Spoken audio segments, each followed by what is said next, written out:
9h29, Joseph Massescaron et Vincent Hervouette ont quitté le plateau. J'ai parfois, vous savez, l'impression d'être le professeur dans une classe. À l'interclasse. Voilà, à l'interclasse. Alors, où vous étiez? Vous êtes parti fumer une cigarette ou Non, on complotait. On disait du mal de vous. Ça m'étonne pas de vous. Ça m'étonne pas de vous. Bon, on n'a pas écouté le sujet de Mickaël Dos Santos sur le budget qui nous rend si tristes. C'est juste un budget catastrophique. C'est le pire des budgets possibles. Oui. C'est le pire des budgets possibles. Mais bon, tout le monde s'en fiche. Attendez le suivant avant de dire ça. Non, mais tout le monde s'en fiche. Je vous assure, tout le monde s'en fout, en fait. C'est ça, tout le monde s'en fout. Tout le monde dit n'importe quoi, ça pète de partout. Voilà, c'est ça la vérité. Et il n'y a pas une... C'est le pire parce qu'en plus, il y a la suspension de la réforme des retraites. Oui, mais donc, mais bien sûr. Rien que pour cette raison, c'est le pire. Moi, ce qui m'agace, c'est le procès fait au RN et à LFI, parce qu'ils n'ont pas voulu voter le budget. Ouais. Vous savez, par exemple, il a été fait le reproche au RN de voter une baisse des dotations pour les collectivités territoriales. 5 milliards.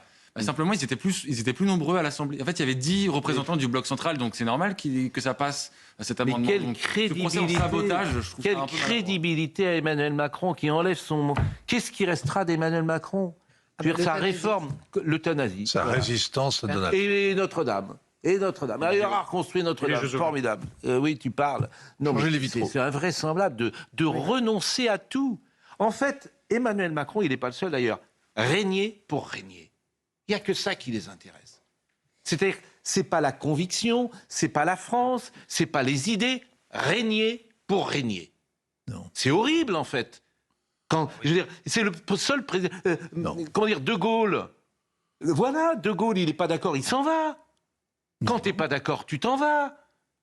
Tu restes pas, c'est j'y suis, j'y reste. Ou alors, c'est de l'aventure personnelle, c'est minable. S'il n'y a que ça, c'est minable. Régner pour régner, c'est minable. Non. Ben si, ou alors en fait, tu te mets au service de tes idées. C'est ça qu'il faut, me semble-t-il. Autrement, moi je trouve que c'est le niveau zéro. C'est le niveau zéro de la politique, régner pour régner. Je pense qu'il n'avait pas de conviction très forte en arrivant à l'Élysée, c'est ça la vérité. Alors écoutons... je ne suis pas d'accord du tout avec vous, il a deux convictions très fortes. Il a l'euthanasie qui est dans la Constitution. Il y a l'avortement, le droit à l'avortement qui est désormais constitutionnalisé. On est le seul pays au monde à avoir fait ça. Oui. Et on a par ailleurs l'euthanasie qu'il est si urgent de légaliser. Bon, on en parlera tout à l'heure. Charlotte, vous voulez dire un mot là-dessus, mais je voudrais qu'on voie le sujet de Mickaël Dos Santos. Je suis parfaitement d'accord et je n'aimerais pas être à la place de Macron. C'est un peu lourd comme bilan, je trouve. Bah écoutez, voyons le sujet de Mickaël Dos Santos sur le 49.3. À son arrivée à Matignon, Sébastien Lecornu en avait fait la promesse. J'ai décidé de renoncer à l'article 49 alinéa 3 de la Constitution. 3 mois plus tard, le Premier ministre va engager la responsabilité du gouvernement pour sortir de l'impasse budgétaire. On est la France et donc je pense qu'on va arrêter de se donner en spectacle devant le monde entier pendant de nombreuses semaines. Dans les couloirs de l'Assemblée, le camp présidentiel valide cette décision. Nous avons des rapports de force qui s'intensifient, une situation internationale, européenne qui nous oblige. Nous avons des attentes aussi au niveau national extrêmement légitimes. Sans budget, tout cela est vain. Sébastien Lecornu pourra également compter sur le soutien des députés socialistes. Selon eux, le 49.3 est la moins mauvaise des solutions. Nous ne sommes pas dans la posture stérile. Nous ne sommes pas dont nous pouvons avoir raison tout seuls. Il n'y a pas de majorité dans cette Assemblée nationale. Nous, notre seul intérêt, c'est de servir les Français et de ramener autant que possible des améliorations de leur vie quotidienne. Du côté de la France insoumise, la censure s'impose. Ce budget n'est pas bon et qu'il faut l'arrêter. Qui, contrairement à ce qui a été dit en échange de quelques miettes pour essayer que les socialistes ne censurent pas, en réalité va baisser le budget de l'État de 13 milliards, de la Sécu de 7 et des collectivités de 7 par rapport au budget de l'an dernier. Le Rassemblement national déposera également sa motion de censure. Reste la position des Républicains et celle des écologistes. Des discussions ont été annoncées dans les prochaines heures. Que les choses soient claires, si les LR votent la censure, le gouvernement tombe. C'est pas si simple. LFI plus RN et LR, ça fait une majorité ? Je pense qu'il manque un peu de siège. Il faudrait des abstentions aussi du côté du Parti socialiste, qui n'est pas gagné. Si le Parti socialiste vote d'un seul homme, ça passe. Juste, il y a quand même un groupe dont on ne parle jamais, qui passe sous les radars, c'est le MoDem. Je rappelle quand même que François Bayrou a fait toute une déclaration pendant l'été, le fameux été, où il a découvert que nous crevions sous les dettes, sous les déficits publics. Eh bien, moi, j'attends aussi, pardonnez-moi, que le groupe Modem soit en adéquation avec la parole de François Bayrou. Eh bien, personne ne l'est Voilà. en adéquation. Donc, écoutez, voilà, à suivre. Si les LR votent la censure, ça ne suffit pas. Il faudrait qu'il y ait vraiment beaucoup de mouvements plus à gauche, des blocs central, l'IOT. Bon, autre sujet qui... PS suffit, pour résumer. Voilà. Autre sujet... Marine Lançon me dit est-ce qu'on écoute des sons de matinale? Mais je veux bien les écouter, mais à quoi bon? Oui, à quoi bon? À quoi bon? À quoi bon? C'est autre chose. Comment? Allez. Bon, à quoi bon? On sait ce qu'ils vont dire. Donc bon, foutu là. Comment? Je crois qu'on tient un nouvel adhérent en parti foutu. Non, je suis désespéré, en fait. Je suis désespéré. Il y a un rapprochement entre nous. Je suis désespéré. Bon, la commission parlementaire sur l'audiovisuel public reprend ses travaux ce matin. Invité de France à l'info le 6 janvier, Patrick Sébastien d'ailleurs avait indiqué ne pas avoir été convié. Ça va être un enjeu. Est-ce que Patrick Sébastien aura le droit de parler? Parce que ça aussi, on est en France. Il n'a pas le droit de parler. Donc il a été viré comme un mal propre sur France Télévisions parce que c'était un mal blanc. Il n'a pas le droit de parler. Censure. Bon, bah, d'accord. Écoutons Patrick Sébastien. Je connais tous les tenants et les aboutissants de tout ça, mais vous avez travaillé avec Nagui. Je préfère le garder pour la fameuse commission d'enquête. Alors, donc on vous a pas invité à cette commission d'enquête? Pour l'instant, non. J'attends que ça. Vous êtes trop grande gueule. Je sais pas, mais j'ai des choses très claires à dire sur tout ça. Bon, vous nous direz si on vous invite? Oui, exactement. Le président s'appelle Jérémy Patrier-Létus et il avait affirmé que Patrick Sébastien ne serait pas entendu. Écoutez ce qu'il disait il y a quelque temps. Il y a des noms sur lesquels j'ai dit au rapporteur que je trouvais que c'était une mauvaise idée parce qu'il y avait un risque de tomber dans la politique spectacle. Vous pouvez nous dire lesquels? J'ai expliqué que, par exemple, je ne souhaitais pas que cette commission se transforme en plus grand cabaret du monde. Je pense que... Donc Patrick Sébastien ne sera pas entendu. En tout cas, on en Julien discutera. Lepers, est-ce qu'on peut en discuter en bureau? En tout cas, on en discutera en bureau. J'ai donné mon avis et mon regard comme président. Vous me posez la question. Et Sophie Taillé-Polian a raison. Vous savez bien que c'est une commission d'enquête parlementaire qui va fortement intéresser les Français.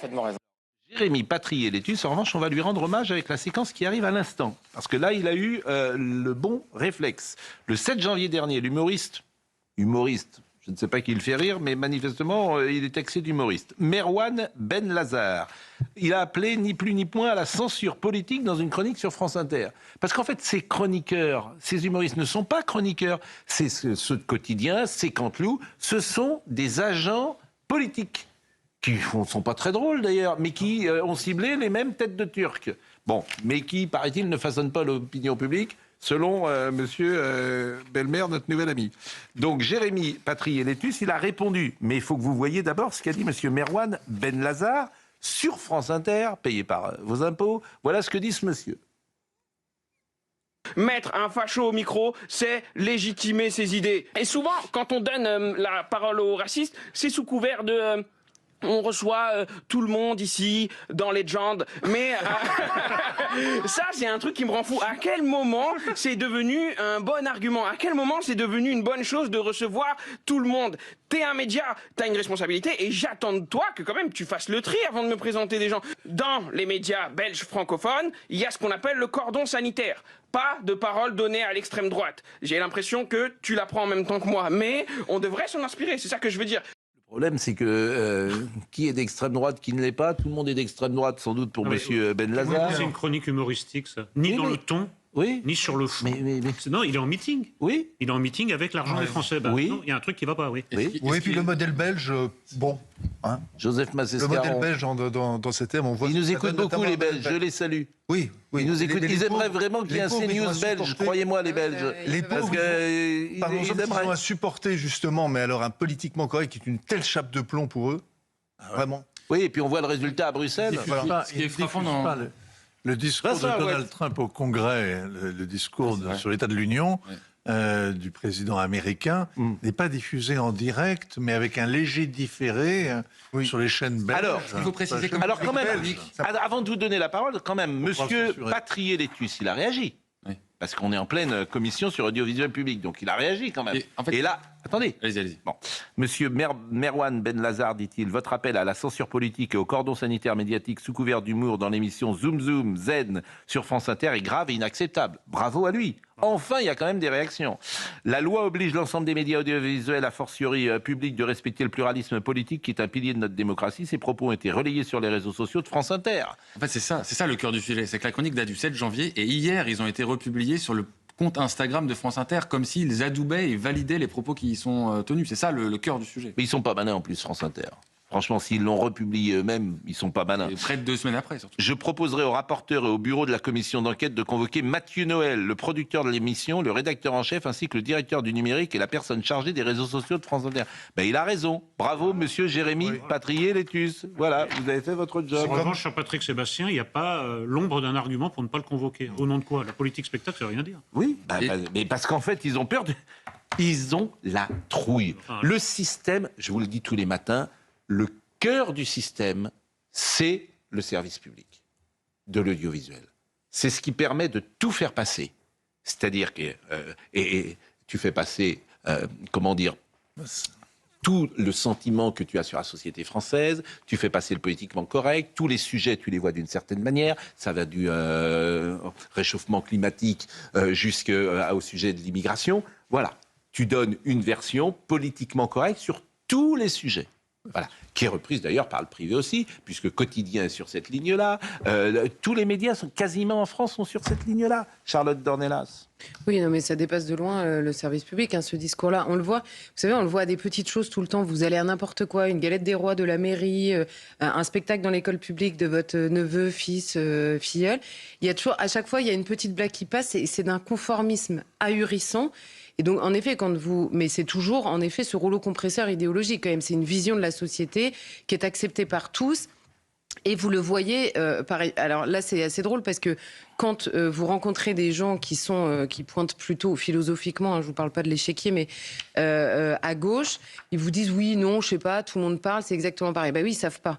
Mais en fait, quand vous arrivez, par exemple, quelque part que vous ne connaissez personne, eh ben, il y a des gens qui pointent plutôt à gauche, en l'occurrence, philosophiquement, encore une fois. Alors, ils disent tout ce qu'ils pensent. Ils en ont rien à foutre de savoir ce qu'en pensent les gens qui sont là. Ils n'ont pas peur de ça, en fait. Et à l'inverse, quelqu'un qui, philosophiquement, se situe à droite, qui est conservateur sur le plan sociétal, qui est inquiet sur le plan économique, sur le plan migratoire, évidemment, il va d'abord observer qui est là. Est-ce que je risque de choquer? Est-ce que ça va provoquer un problème, etc. Juste ça. Ça vous prouve l'hégémonie, en réalité, de la chose, qui n'empêche pas derrière des discussions intéressantes avec les gens intelligents. Mais cette réalité, elle existe dans tous les pans de la société en permanence. Et il faut le vivre, enfin, il faut le subir, entre guillemets, pour s'en rendre compte. Donc je pense qu'il y a des gens sincères en face qui ont l'impression que ça n'existe pas. Mais en revanche, moi, je ne suis pas d'accord sur Monsieur Belmer. Je prends son exemple, ça pourrait être d'autres. Je ne connais pas du tout ce monsieur, je ne l'ai jamais rencontré de ma vie, je ne sais pas ce qu'il en pense. En revanche, dans ce milieu-là, on rencontre beaucoup de gens qui vous explique que pas du tout, on ne s'engage pas. Moi, je suis désolée, la déclaration de M. Belmer prouve qu'il sait exactement ce qui se passe. Sinon, il ne dirait pas « on ne veut pas jeter l'huile sur le feu ». Il reconnaît donc l'existence de feu. On ne veut pas animer les tensions. Il y en a donc. On ne veut pas participer à la tension dans la société. Ce ne sont pas ces mots exactement, mais c'est ça qu'il dit. Il sait donc que tout ça existe et il s'en détourne. Mais c'est un choix éditorial que de se détourner de cette réalité et du fait d'en parler. Il a le droit de le faire, mais qui ne nous explique pas que ça n'est pas un choix éditorial que de se détourner de tous les problèmes qu'il reconnaît. On l'a traité hier, effectivement, on peut le revoir. Le positionnement éditorial des médias du groupe Bolloré est très différent du nôtre, avait-il dit. Et la mission de TF1, c'est d'informer et de contribuer au bon fonctionnement démocratique, mais aussi d'être un acteur de la cohésion sociale. Nous ne sommes pas au service d'aucun homme, aucun parti, aucune idéologie. Nous ne cherchons pas à façonner l'opinion. Donc, effectivement... vous avez passé 25 ans dans le groupe TF1, et moi aussi. Oui. Et vous savez très bien ce qu'il en est. Ah, oui. Mais on le dit ou on le dit pas? On le dit. Donc... Pas peine de jouer les hypocrites. De la même manière... Moi, je trouve ça extraordinaire, le comique, là, déguisé en bagnard, avec sa barbe de salafiste, qui explique qu'il faut barrer la route à la politique spectacle. Je suis en train de réfléchir si je dois modérer ou pas. On va modérer. C'est notre humour. Il a le droit. Le barbu avec ça. Il a le droit d'avoir la barbe qu'il veut. Oui. D'abord, nous sommes d'accord. Bien sûr. Elle est assez atypique. Comment? C'est très intéressant, c'est exactement ce que je disais de M. Belmer, encore une fois, qu'il me pardonne, je ne le connais pas lui, mais de cette réalité-là. Vous dites, il a le droit d'avoir la barbe qu'il veut. Oui. Mais il n'y a pas une personne au monde qui l'a vu affiché à l'écran et qui s'est pas dit, tiens, barbe originale. Je suis d'accord avec vous. Bah voilà, donc on n'est pas obligé de faire Vous vous semblant. rappelez qu'il avait déjà été écarté de l'antenne. Non, mais je partage tout à fait votre avis. Tout le monde dit ça. Mais moi, je pense à l'Arcom. Oui, c'est bien. Ah non, mais donc tout le monde, voilà, je pense à l'Arcom. Et moi, je pense que vous êtes passés un peu vite sur TF1 tous les deux. Non, mais il y a eu connivence entre vous deux. Moi, je ne sais pas de quoi vous parlez. Non, attendez. Écoutez, que TF1, à l'époque, ait choisi un candidat en 1995, c'est un secret de polichinelle. Pardonnez-moi, quand j'entends parfois des donneurs de leçons, et je veux citer personne, parce que j'ai travaillé avec eux, des donneurs de leçons qui crient comme des vierges effarouchées et qui donnent des leçons de journalistes, j'ai envie de lui dire, vous voulez que je vous raconte comment ça s'est passé, l'élection de 95 ? Vous voulez que je vous raconte comment ça s'est passé, l'élection de 2002 et le score de Jean-Marie Le Pen? Je vous dis que c'est intéressant. Bah, bien sûr, parce que bon, voilà, c'est intéressant quand même de savoir comment ça se passait. Vu par des hommes de l'intérieur, j'avais jamais entendu. Non, mais Pierre Péan avait écrit un bon. Il avait écrit, mais enfin, même Jacques Chirac était arrivé. D'hommes de l'intérieur. Moi, ça Jacques Chirac avait dit. Écoutez, Jacques Chirac était arrivé après son élection en 95. TF1 avait choisi Balladur, secret de polichinelle. Et Jacques Chirac est arrivé, il avait vu les dirigeants, il avait dit mine de sel. Bon, voilà, qu'est-ce que vous voulez que je dise? Ça se passait comme ça. Bon, et à l'époque, TF1, c'était 45% de part de marché.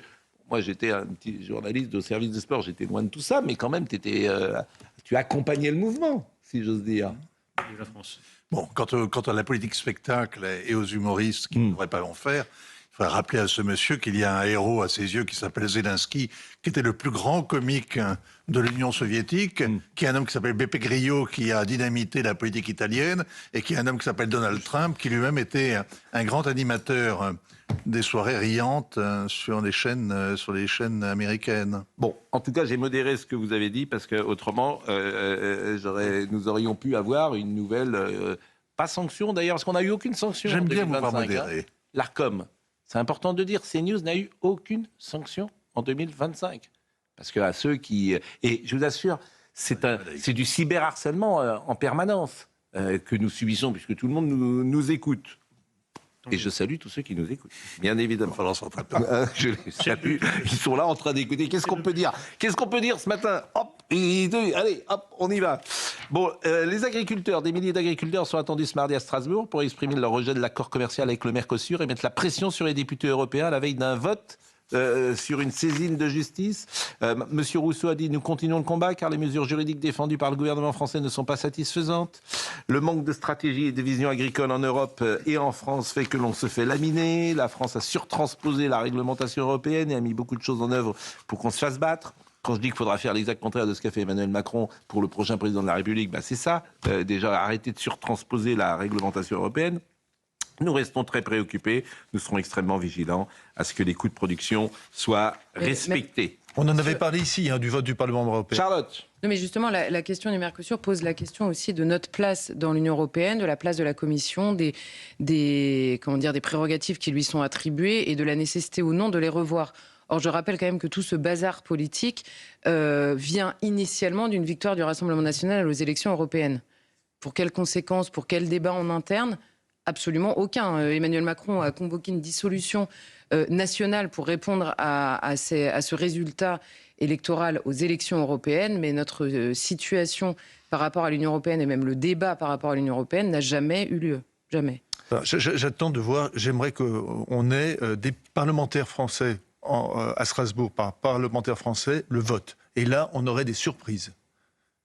On aurait des surprises. Très franchement. Parce que ce vote, on l'a dit ici d'ailleurs, j'ai dit ici notamment, c'est extrêmement important. C'est pas quelque chose, oui, sur le Mercosur, c'est pas simplement une problème de santé. Donc oui, il y a des choses qui peuvent être arrêtées, en effet. Oui, donc j'attends de voir le vote de chacun. Voilà ce que nous pouvions dire sur ce sujet. Marine Le Pen, le procès en appel. Alors, c'est intéressant ce qui se passe autour de Marine Le Pen. Et c'est vous qui m'avez alerté tout à l'heure. Parce que le service public a sorti une magistrate, c'était dimanche dernier, je crois, qui explique que Donald Trump fait pression sur la justice française pour que Marine Le Pen puisse se présenter. C'est ça qu'on va entendre. Mais c'est ça l'idée, c'est que l'administration américaine, visiblement, aurait envoyé des émissaires à la rencontre de cette magistrate. Information dans le journal allemand.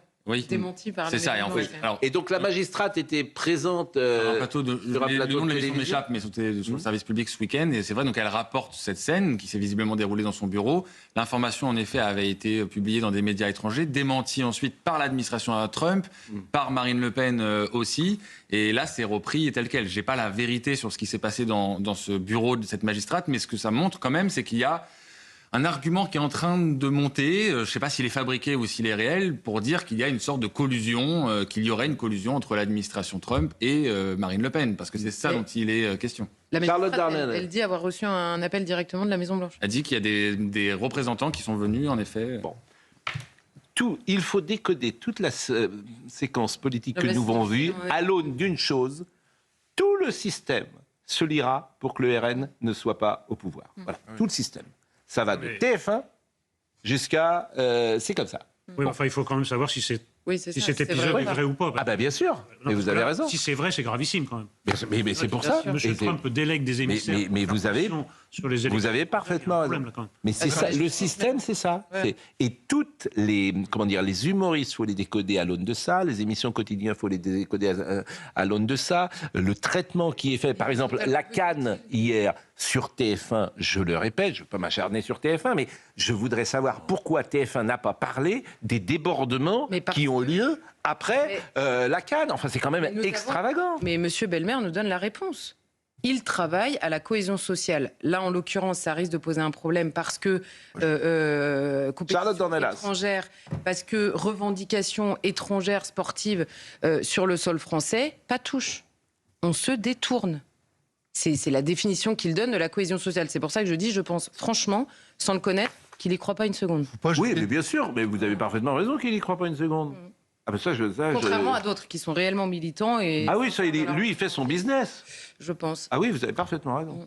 Vous avez parfaitement raison. Il veut juste, encore une fois, ne pas jeter de l'huile sur le feu. Hein. Mais je voudrais revenir sur Marine Le Pen. Il y a eu procès en poutinisme, et maintenant, en effet, il y a le procès en trumpisme. Et ce sera, mais parce que je vous dis, tout le système sera comme ça.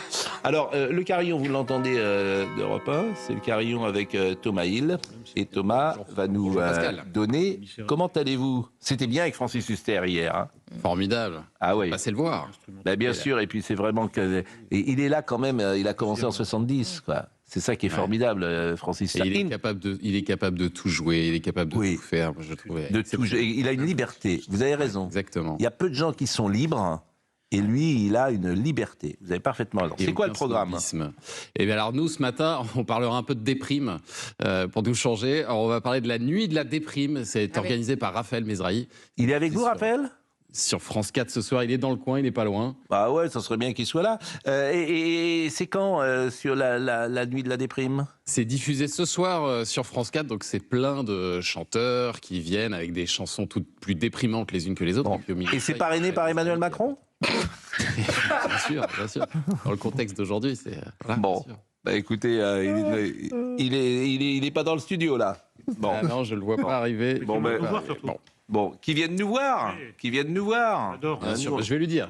On est là, vous l'avez en début d'émission ou pas? Il est là en début d'émission. Mais il sera à 10h30, il sera encore sur votre plateau? Et non, à 10h30, je peux vous le libérer. Eh bien, qu'il vienne à 10h15. Dès qu'il vient, il monte d'un étage. Parce que nous, on est au 5e et Europe 1 est au 3e. À tout de suite. Voilà.